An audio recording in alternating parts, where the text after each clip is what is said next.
இன்னைக்கு எபிசோடில் எதை பற்றி பேச போகிறோம் அப்படின்னா என்னோட லைஃப்பில் நடந்த ஒரு சில இன்ட்ரெஸ்டிங்கான இன்சிடெண்ட். அந்த இன்சிடெண்ட் நடக்கும் போது நான் மீட் பண்ண சம் பீப்புள், இவங்களை பற்றி தான் இன்றைக்கி நம்ம பேச போகிறோம். வாங்க எபிசோட்குள்ளே போவோம். என் ஃப்ரெண்டு ஒருத்தன் வந்து வெப்சைட் டெவலப்பராக இருக்கான். அவன் வந்து ஃப்ரீலான்சிங்காகவும் நிறைய பேருக்கு வந்து வெப்சைட்லாம் பண்ணி கொடுத்துட்டு இருந்தான். அவனுக்கு வந்து நிறைய கிளைண்ட்ஸ் இருந்தாங்க. ஸோ அந்த மாதிரி ஒரு கிளைண்ட்டை பற்றி அவன் சொன்னது தான் இந்த இன்சிடெண்ட். ஸோ ஒரு நாள் வந்து இந்த கிளைண்ட்டை பார்க்குறதுக்காக காஃபி ஷாப்பில் மீட் பண்ண போகிறேன் அப்படின்னு சொல்லிட்டு ரூம் விட்டு கிளம்பி போனான். இப்போ நமக்கு காஃபி ஷாப்னால் நமக்கு என்னென்ன தெரியும்? எனக்கு என்ன தெரியும் காஃபி ஷாப் அப்படின்னா, அந்த கஃபே காஃபி டே அப்படின்னு ஒன்று இருக்குது, அப்புறம் ஸ்டார் பக்ஸ் இருக்குது. ஸோ இந்த மாதிரி தான் நமக்கு வந்து காஃபி ஷாப் பற்றி தெரியும். ஆனால் இவன் போனான் பார்த்தீங்களா ஒரு காஃபி ஷாப்பு. ஸோ அது எப்படிப்பட்டதுன்னா, இந்த எண்ணெய் எறிந்தால் படத்தில் வந்து அஜித்தும் அனுஷ்காவும் ஒரு காஃபி ஷாப்பில் மீட் பண்ணுவாங்க. இன்னொரு படத்தோட எக்ஸாம்பிள் உங்களுக்கு சொல்லணுன்னா, அந்த தெகிடி படத்தில் வந்து இந்த விண்மீன் பாட்டு ஸ்டார்ட் ஆகிறதுக்கு முன்னாடி ஒரு காஃபி ஷாப் காட்டுவாங்க பாருங்கள். ஸோ இந்த மாதிரி கொஞ்சம் பாஷான காஃபி ஷாப்னு வச்சுங்களேன். இந்த மாதிரிலாம் ஒரு காஃபி ஷாப் சென்னையில் இருக்குங்கிறதே அன்னைக்கு அவன் போனதுக்கப்புறம் தான் எங்களுக்கு தெரியும். அந்த மெனு கார்டு பார்த்தாலே ஒன்றுமே நமக்கு புரியல. இவன் ஜஸ்ட்டு வந்து ஒரு இந்தியன் ஃபில்டர் காஃபி அப்படின்னு சொல்லிட்டான் சேஃபாக. ஏன்னா அதில் வந்து காஃபிலேயே அவ்வளோ வெரைட்டிஸ் ஆஃப் காஃபி இருக்குது. கிளைண்ட் யாருன்னு பார்த்தீங்கன்னா ஒரு ஃபோட்டோகிராஃபர்னால் நீங்கள் நினைக்கிற மாதிரி இந்த ஃபோட்டோ ஸ்டுடியோ இந்த ஃபோட்டோகிராஃபர்ஸ் கிடையாது. மயக்கம் என்ன படத்தில் தனுஷ் இருப்பான. ஸோ அந்த மாதிரி வைல்ட் லைஃப் ஃபோட்டோகிராஃபியும் பண்ணுவாங்க. சில நேரத்தில் வந்து ஸ்ட்ரீட் ஃபோட்டோகிராஃபி அப்படின்னு சொல்லிட்டு நார்மலாக ஒரு தெருவை வந்து அனலைஸ் பண்ணி, இப்போ அந்த தெருவில் வந்து காய்கறி விற்கிறவர், இல்லை ஒரு ஸ்ட்ரீட்டில் வந்து ஒரு பூ வச்சுக்கிட்டு ஒரு அம்மா உட்காந்துருப்பாங்க, அவங்கள ஃபோட்டோ எடுக்கிறது, இந்த மாதிரி ஸ்ட்ரீட் ஃபோட்டோகிராஃபியும் பண்ணுவாங்க. இல்லை நீங்கள் போய் எனக்கு வந்து பர்சனலாக எனக்கு வந்து ஒரு போர்ட்ஃபோலியோ ரெடி பண்ணணும், ஸோ என்ன நீங்கள் ஃபோட்டோ எடுத்து கொடுங்க அப்படின்னு கேட்டிங்கன்னா உங்களையும் ஃபோட்டோ எடுத்து கொடுப்பாங்க. இந்த மாதிரி இவங்க வந்து ஒரு ஃபோட்டோகிராஃபர் அப்படி வச்சுக்கோங்க கிளைண்ட்டு. அவங்க வந்திருக்காங்க அந்த காஃபி ஷாப்புக்கு. அவங்க கூட ஒருத்தர் வந்திருக்காரு. அவர் ஃபோட்டோகிராஃபர்லாம் இல்லை. ஸோ அவங்க ஃபஸ்ட்டு இன்ட்ரடியூஸ் பண்ணிக்கிறாங்க. அவங்கள பற்றி இன்ட்ரடியூஸ் பண்ணி அவங்களோட பிஸ்னஸ் அதை பற்றிலாம் சொல்லிவிட்டு, இவர் வந்து என்னோடய ஃப்ரெண்டு, இவரும் ஒரு சாஃப்ட்வேர் கம்பெனி வச்சுருக்காரு, அதனால தான் இவரை இங்கே கூப்பிட்டு வந்தேன் அப்படின்னு சொல்கிறாங்க. இந்த கிளைண்ட் இருக்காங்கல்ல, அவங்க வந்து ஒரு பொண்ணு. அவங்களுக்கு வந்து ஏஜ் எவ்வளோ இருக்கும் அப்படின்னு பார்த்தீங்கன்னா, எங்களோட ஒரு வயசு 2 வயசு கம்மியாக தான் இருக்கும். இந்த கூட ஒருத்தர் வந்திருக்கார்ல, ஸோ அவரை பார்த்தீங்கன்னா ஒரு 28-30 அந்த மாதிரி ஒரு மிடில் ஏஜ் மேன் மாதிரி மெச்சூர்டாக இருக்கார். இந்த பொண்ணு வந்து பார்க்க சின்ன பொண்ணு மாதிரி தான் இருக்குது. ஸோ இப்படி பேச ஸ்டார்ட் பண்ணி அவங்களோட பிஸ்னஸ் இதெல்லாம் சொல்லிவிட்டு, இப்போ அந்த பொண்ணுக்கு வந்து ஒரு போர்ட்ஃபோலியோ தேவைப்படுது. அதுக்கு தான் இந்த வெப்சைட் என் ஃப்ரெண்டு பண்ண போகிறான். இதெல்லாம் ரெக்குயர்மெண்ட்லாம் பேசி முடிச்சுட்டு இது எல்லாம் பேசிகிட்டு இருக்கும்போது அந்த கூட ஒருத்தன் வந்திருக்கான் பார்த்தீங்களா. ஸோ அவன் வந்து எதுவுமே பேசவே இல்லை. இவங்க பேசுகிறத வந்து அப்படியே ஜஸ்ட்டு லிசன் பண்ணிட்டே இருக்கான். ஒரே ஒரு கொஷின் நடுவில் உள்ளே புந்து கேட்குறான். அந்த வெப்சைட் ஹோஸ்ட் பண்ணுறதுக்கு இந்த வெப்சைட் சொல்கிறீங்களே, ஸோ இது வேணாம், வேறு ஒரு சர்வர் இருக்குது, அதில் ஹோஸ்ட் பண்ணால் என்ன, நீங்கள் ஏன் இதை சூஸ் பண்ணுறீங்க அப்படின்னு ஒரு வார்த்தை தான் கேட்குறான்.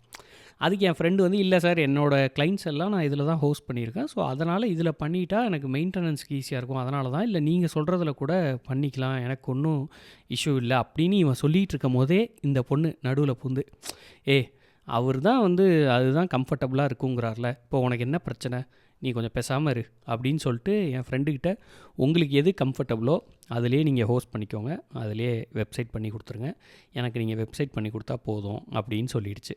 அவனுக்கு வந்து சரியான நோஸ் கட் தான், பட் அதை பற்றி அவன் பெருசாக மைண்ட் பண்ணல. அவன் அதுக்கப்புறம் வாயே திறக்கல அந்த கூட வந்தவன். ஸோ இதெல்லாம் மீட்டிங்லாம் முடிஞ்சுது. இவன் சொல்லிட்டான், நெக்ஸ்ட்டு நீங்கள் நான் கேட்ட ரெக்குயர்மெண்ட்லாம் ரெடி பண்ணிட்டு சொல்லுங்கள், நம்ம வந்து ப்ராஜெக்ட் ஸ்டார்ட் பண்ணிடலாம் அப்படின்னு சொல்லிட்டு ரூமுக்கு வந்துட்டான். இது முடிஞ்சுது.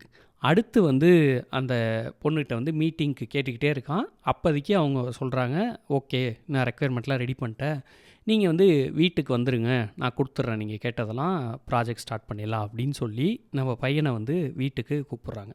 வீடு எங்கே இருக்குதுன்னு பார்த்தீங்கன்னா, அட்ரஸ் சொல்கிறாங்க, செம ஷாக்கு, போயஸ் கார்டன். சென்னையில் உள்ளவங்களுக்கு தெரிஞ்சிருக்கும். ஸோ சப்போஸ் சென்னையில் இல்லாதவங்க யாராவது இதை கேட்குறீங்க அப்படின்னா, போயஸ் கார்டனுங்கிறது ஒரு பாஷான ஏரியா. ரஜினியோட வீடு, தனுஷோட வீடு, அதுக்கப்புறம் இதுக்கு முன்னாடி சிஎம்மாக இருந்த ஜெயலலிதா அவங்களோட வீடு, ஸோ இவங்களுக்கெல்லாம் போயஸ் கார்டனில் வந்து வீடு இருக்குது. ஸோ அப்போனா பார்த்துக்குங்க அது எவ்வளோ பெரிய ஏரியான்னு. ஸோ போயஸ் கார்டனில் வீடு இருக்குனாலே நீங்கள் ஒரு பிக் ஷாட் அந்த மாதிரி தான். ஸோ இந்த பொண்ணும் வந்து நார்மல் ஃபோட்டோகிராஃபர் தான். ஸோ எப்படிரா இந்த பொண்ணு போயஸ் கார்டனில் இருக்குது, சரி ஓகே அப்படின்னு சொல்லிட்டு நம்ம ஃப்ரெண்டு வந்து கிளம்பி அந்த பொண்ணோட வீட்டுக்கு போகிறான். பொண்ணோட வீடு எப்படி இருக்குது அப்படின்னு பார்த்தீங்கன்னா, இந்த மின்சார கண்ணா படத்தில் வந்து விஜய் ஒரு வீட்டில் தங்கியிருப்பார். வீட்டுக்குள்ளேயே லிஃப்டெல்லாம் இருக்கும்ல. ஸோ அந்த மாதிரியான செம்ம பாஷாக ஒரு வீடு. ஸோ வீட்டுக்கு வெளிலையும் பெரிய ஸ்பேஸு, கார்டன்லாம் இருக்குது. உள்ளே போனால் ஸ்விம்மிங் பூல் இருக்குது. ஆனால் உங்களுக்கு வந்து மேலெல்லாம் க்ளோஸ்டாக இருக்குது. வீட்டுக்குள்ளே வெளிச்சம் வருது, ஆனால் எங்கேருந்து வெளிச்சம் வருதுன்னே தெரில. அந்த மாதிரி வீடு ஒரு மாதிரியாக இருக்குது. உள்ளேயும் கார்டன் இருக்குது, வெளிலையும் கார்டன் இருக்குது. வீடே பார்த்திங்கன்னா கிட்டத்தட்ட பேலஸ் மாதிரி இருக்குது. அந்த வீட்டில் அந்த பொண்ணு மட்டும்தான் இருக்குது. அந்த பொண்ணு வந்து ஒரு நாய்க்குட்டியை வச்சுருக்கு. நாய்க்குட்டின்னு சொல்ல முடியாது, அது ஒரு பெரிய நாய் ஒன்று வச்சுருக்குன்னு வச்சுங்களேன். இவங்க 2 பேர் தான் இருக்காங்க வீட்டில், வேறு யாருமே இல்லை. அப்புறம் வந்து இந்த காஃபி ஷாப்புக்கு அந்த பொண்ணு கூட வந்தான்னு ஒருத்தவன். ஸோ அவன் வந்து அன்னைக்கு நம்ம ஃப்ரெண்டு அங்கே போகும்போது அவனும் அங்கே இருந்தான். அவன் பர்மனெண்ட்டாக அங்கே இருக்கானா என்ன பண்ணுறான் அதெல்லாம் தெரில. பட் அன்னைக்கு போகும்போது அந்த பையன், அந்த பொண்ணு, அப்புறம் அது வளர்க்குற நாய், இப்போ நம்ம ஃப்ரெண்டு வந்து ரெக்குயர்மெண்ட் டிஸ்கஸ் பண்ண போயிருக்கான். அதுக்கப்புறம் ரெக்குயர்மெண்ட் பற்றி பேசிகிட்டு இருக்கும் போதே வந்து, ஐயோ மறந்துட்டேனே, நீங்கள் என்ன சாப்பிட்றீங்க அப்படின்னு இந்த பொண்ணு கேட்கவும், காஃபி மட்டும் போதும் அப்படின்னு சொல்கிறான். பார்த்தா அன்றைக்கி மெய்டெலாம் யாரும் இல்லை போல், மெய்டு லீவுன்னு நினைக்கிறேன். உடனே இந்த பையன், இவன் ஒருத்தன் காஃபி ஷாப்புக்கு இந்த பொண்ணு கூட வந்தானே, அவனை வந்து போய் ஒரு காஃபி போட்டு எடுத்துருவா அப்படின்னு இந்த பொண்ணு சொல்லுது. இப்படியே தான், இதே டோனில் தான் சொல்லுது, போய் ஒரு காஃபி போட்டு எடுத்துருவா அப்படின்னு. டக்குன்னு அவன் போகிறான், காஃபி போட்டு எடுத்து வந்து என் ஃப்ரெண்டுக்கு கொடுக்குறான். நம்மளும் வாங்கி காஃபியை குடிச்சிட்டு, இவனுக்கே ஒரு மாதிரியாக இருக்குது, என்னடா அது அவனை வந்து காஃபி போட சொல்லுது, அவன் எதுவுமே சொல்லாமல் போய் காஃபி போட்டு எடுத்து வரானே.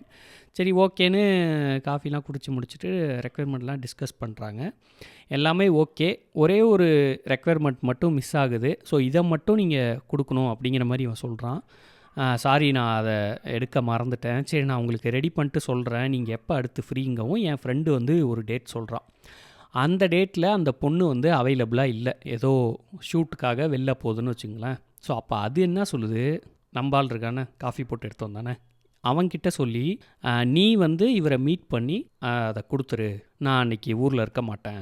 உடனே அவன் என்ன சொல்கிறான், இல்லை எனக்கு வந்து அன்றைக்கி ஒரு இம்பார்ட்டண்ட் மீட்டிங் இருக்குது, நீங்கள் வேறு எப்போ ஃப்ரீ அப்படின்னு சொல்லி அவன் ஒரு டேட் சொல்கிறான். உடனே என் ஃப்ரெண்டு வந்து, இல்லை அன்னைக்கு எனக்கு ஆஃபீஸில் ஒர்க் இருக்குது, என்னால் லீவ் போட முடியாது அப்படின்னு அவன் சொல்லவும், அவன் என்ன பண்ணுறதுன்னு தெரியாமல் அவன் யோசிச்சுட்டு இருக்கவும், இந்த பொண்ணு டக்குன்னு, அவர் தான் சொல்கிறார்ல அந்த டேட்டில் அவர் பிஸின்னு, நீ என்ன பண்ண போகிற, நீ பேசாமல் அன்றைக்கி அவரை பார்த்து அந்த இது வேலையை முடிச்சிரு அப்படின்னு சொல்லிட்டு, அவன்கிட்ட பர்மிஷனே கேட்கல, நீங்கள் போங்க அவர் கொடுத்துருவார் அப்படின்னு சொல்லிட்டு, இவரோட நம்பர் எடுத்துக்க அப்படின்னு சொல்லி என் ஃப்ரெண்டோட நம்பரை வந்து அவங்ககிட்ட கொடுத்துட்டு, இவர் உங்களை காண்டாக்ட் பண்ணுவார், நீங்கள் போங்கன்னு சொல்லிட்டு என் ஃப்ரெண்டும் வந்து ரூமுக்கு வந்துட்டான்.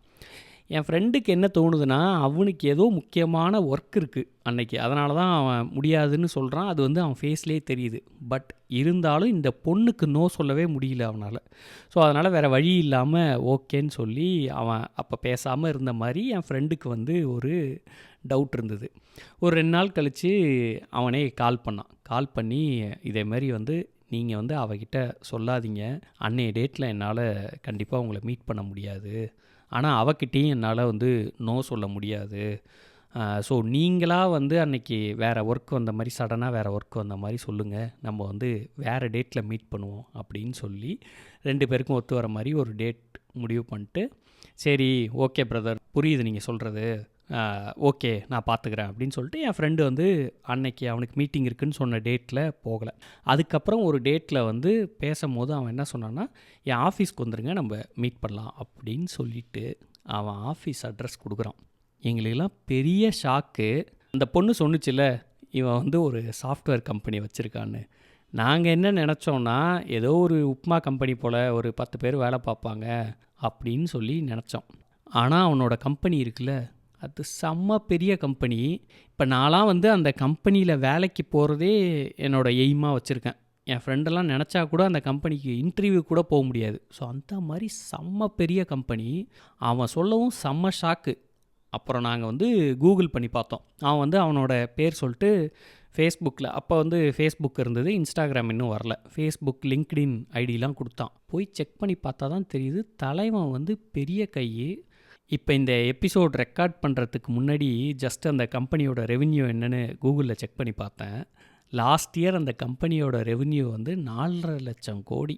ஸோ இந்த 4,50,000 கோடி வருஷம் டேர்ன் ஓவர் பண்ணுற கம்பெனியோட கோஃபவுண்டர் அவன்கிட்ட தான் வந்து நம்ம ஆள் வந்து பேசிகிட்டு இருந்திருக்கான். அந்த பொண்ணு காஃபி போட்லாம் எடுத்து வர சொன்னிச்சுல, அது வந்து அந்த கம்பெனியோட கோஃபவுண்டர். ஆனால் பார்த்தா அந்த பொண்ணு சொல்கிறதெல்லாம் கேட்குறான். அந்த பொண்ணுக்கு வந்து நோ சொல்கிறதுக்கு கூட பயப்படுறான். அப்புறம் என் ஃப்ரெண்டு அந்த கம்பெனிக்கு போயிட்டு வந்து அந்த கம்பெனியை பற்றி சொன்னான் பாருங்க. என்னடா இது சாஃப்ட்வேர் கம்பெனி மாதிரியே இல்லையேடா, செம்மையாக இருக்கேடா இப்படிலாம் சொல்லிகிட்டு இருந்தான். நான் கூட சொன்னேன், இந்த ப்ராஜெக்ட் சக்ஸஸ்ஃபுல்லாக முடிஞ்சோடனே அவங்ககிட்ட பேசி எப்படியாவது எனக்கு ஒரு வேலை வாங்கி கொடுறாங்க அப்படின்லாம் பேசிகிட்டு இருந்தேன். சரி இந்த ப்ராஜெக்ட் முடிஞ்சோடனே கண்டிப்பாக நான் பேசுகிறேன் அப்படின்லாம் சொல்லிகிட்டு இருந்தான். ஸோ இந்த மாதிரியே போயிட்டு இருந்தது. ஆனால் இந்த ப்ராஜெக்ட் வந்து சக்ஸஸ்ஃபுல்லாக முடியல. இந்த ப்ராஜெக்ட் நடந்துக்கிட்டு இருக்கும் போதே அந்த பொண்ணு வந்து சம் ஹெல்த் இஷ்யூஸ் அப்படின்னு சொல்லிட்டு இவனுக்கு பேசின அமௌண்ட்டை கொடுத்துருச்சு. பட் ஆனால் ப்ராஜெக்டை ஃபுல்லாக டெலிவர் பண்ண முடியல. ரெக்குயர்மெண்ட்டில் சம் கேப்பு கரெக்ஷன்லாம் இருந்தது. பட் அந்த பொண்ணை வந்து இவனால் ரீச் அவுட் பண்ண முடியல. ஏன்னா அந்த பொண்ணு வந்து ஹெல்த் இஷ்யூஸ், நான் என்ன இனிமேல் காண்டாக்ட் பண்ண முடியாது அப்படின்னு சொல்லிட்டு போயிடுச்சு. இது நடந்து ஒரு வருஷம் கழித்து என்னடா ஆச்சு அந்த பொண்ணு, அதுக்கப்புறம் ஏதாவது பேசுனியா, ஹெல்த் இஷ்யூஸ்னு ஏதோ போச்சே என்ன ஆச்சு அப்படின்னு கேட்கும் போது தான் என் ஃப்ரெண்டு சொல்கிறான், இல்லைடா எனக்கு தெரிஞ்ச ஃபோட்டோகிராஃபர் சர்க்கிளில் விசாரித்தேன், அந்த பொண்ணுக்கு வந்து கேன்சராம். ஸோ அந்த ட்ரீட்மெண்ட்டில் தான் இருந்திருக்கு போல். ஸோ அதுதான் மெடிக்கல் இஷ்யூஸ்னு ஏதோ சொல்லியிருக்கு. ரொம்ப சிவியரான ஸ்டேஜ் போலடா. அந்த கேன்சர் ட்ரீட்மெண்ட்டில் இன்னும் சக்ஸஸ் ஆகாமல் அந்த பொண்ணு வந்து இறந்துடுச்சு அப்படின்னு அவன் சொன்னான்.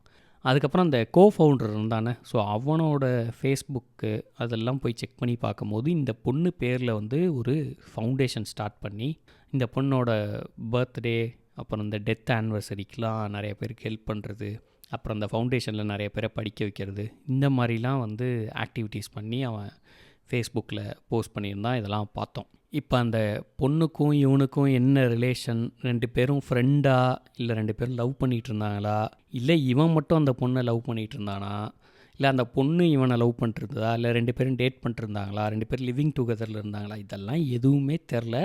பட் ஆனால் வந்து அந்த பையன் வந்து அந்த ஃபேஸ்புக் போஸ்ட் ஒன்று போட்டிருந்தான் அந்த பொண்ணோட டெத் ஆனிவர்சரிக்கு. அதெல்லாம் படித்து பார்க்கும்போது ரொம்ப பயங்கரமாக இருந்தது. நமக்கே படித்து பார்க்கும்போது செம ஃபீலிங்காக இருந்தது. அதுவும் இவங்க 2 பேர் இருந்ததெல்லாம் நாங்கள் பார்த்துருக்கோம்ல, ஸோ செம ஃபீலிங்காக இருந்தது. இதுக்கப்புறம் அந்த ஃபவுண்டேஷனை வந்து சீரியஸாக அவன் வந்து டெவலப் பண்ணிட்டே இருந்தான். நடுவில் பார்த்தீங்கன்னா அந்த கோஃபவுண்டராக இருந்தானா ஒரு கம்பெனியில், ஸோ அந்த கம்பெனியை விட்டு அவர் வெளில வந்துட்டதா போட்டிருந்தது பேப்பரில், டியூ டு பர்சனல் ரீசன்னு. ஸோ இது ஒரு இன்சிடெண்ட். அடுத்த இன்சிடெண்ட் பற்றி நம்ம நெக்ஸ்ட் வீக் பேசுவோம். Thanks for listening this podcast. Bye.